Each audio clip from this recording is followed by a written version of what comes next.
Hello, my name is Maria Serrazaro, and the reading strategy that I chose is reading out loud. The reason why I picked reading out loud is because of these different reasons. So I picked reading out loud, and also I picked choral reading. Reading out loud, I believe it will really help students, English speakers and ELL students to bond with their caregivers, with the teachers, but most of all with the parents. I believe that if we adults motivate children to the love of reading, I believe that as they grow, they're going to pick up that love and they're going to start reading on their own. Also, by reading aloud, we are being an example to the children, and that is going to also help them in the future to love reading. Also, it helps with interaction and socialization. I believe that it's very important that when you read out loud, me as a teacher, I'm reading to the children, and then after they can read with each other, which is choral reading. I found that choral reading was really interesting because if in the classroom we do choral reading, the children will be able to read out loud in front of the teacher and their classmates. And choral reading helps with to use good rhythm and to pronounce words correctly when reading, and also builds up confidence. And I believe that that's very, very important. Now, the ideal scenario that I will use for reading out loud will be in this case I work with preschooler children. I usually read out loud to my little preschoolers, and also it will be at home, parents reading to their children. The more we read to them, the more they're going to love reading. So if we start reading to our children, eventually they're going to love reading. And something that I do when I read out loud with my children, I also bring up other activities so that way the children remember the story that I read to them. One of those things that I do with them is flannel stories and also puppetry, and they absolutely love that. In the elementary school, one of the questions was proficiency.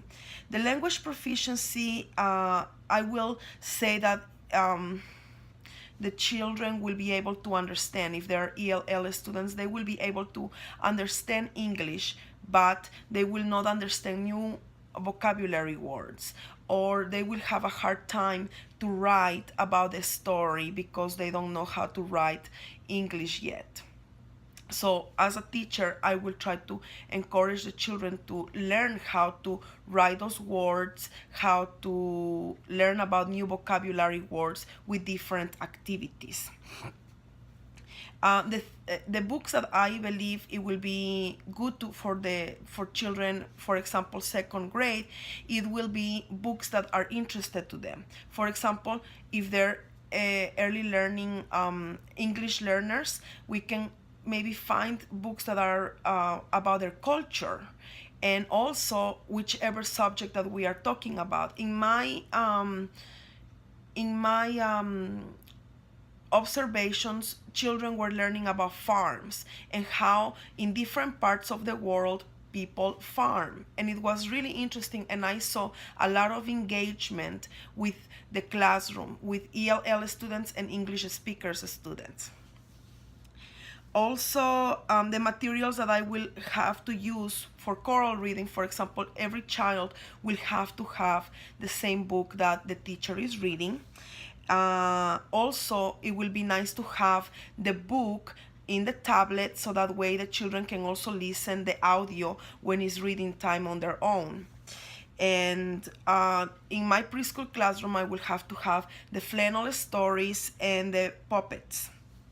Now, it also says in the instructions that I have to demonstrate my reading strategy.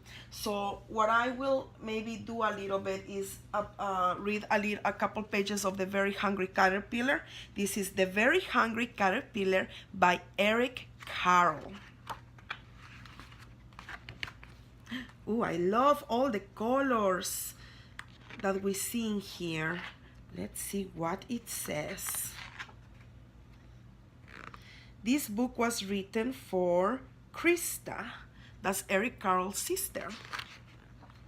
It says, in the light of the moon, a little egg lay on a leaf. There is the egg. Do you see it? And there is the big, big, big leaf. Do you see the moon? It's nighttime. One Sunday morning, the warm sun came up, and pop! Out of the egg came a tiny and very hungry caterpillar. He started to look for some food. On Monday, he ate through one apple. But he was still hungry. There he is! He came out! On Tuesday, he ate through 2 pears, but he was still hungry. 1, 2, green pears. Oh, there he is. And that's how I will be reading. And I will count with the children, and I will try to stop and sometimes explain the pictures, depending on their age, because I believe this is a very age-appropriate book for early childhood, for preschoolers. And then what I have in here is, I usually after or like the next day, I will have a puppet, so that the way the children will remember. And this is the very hungry caterpillar. And he is very, very hungry.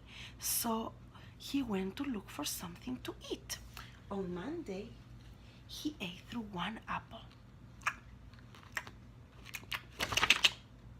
But he was still hungry. You're still hungry? Okay, on Tuesday, he ate through 2 pears.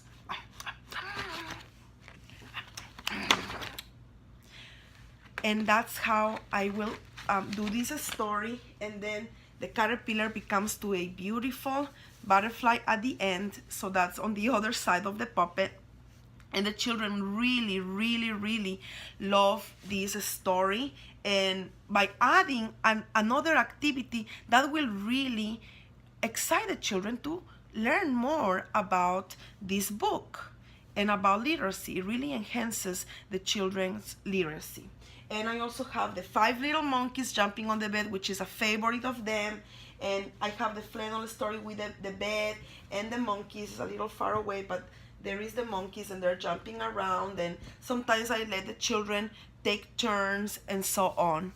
So that's my strategy. I believe that reading out loud is very, very important, especially in the beginning of childhood. And I believe when we read out loud to our children, that will help them get that love of reading on their own as they grow older. Thank you very much, and I hope you have a great night.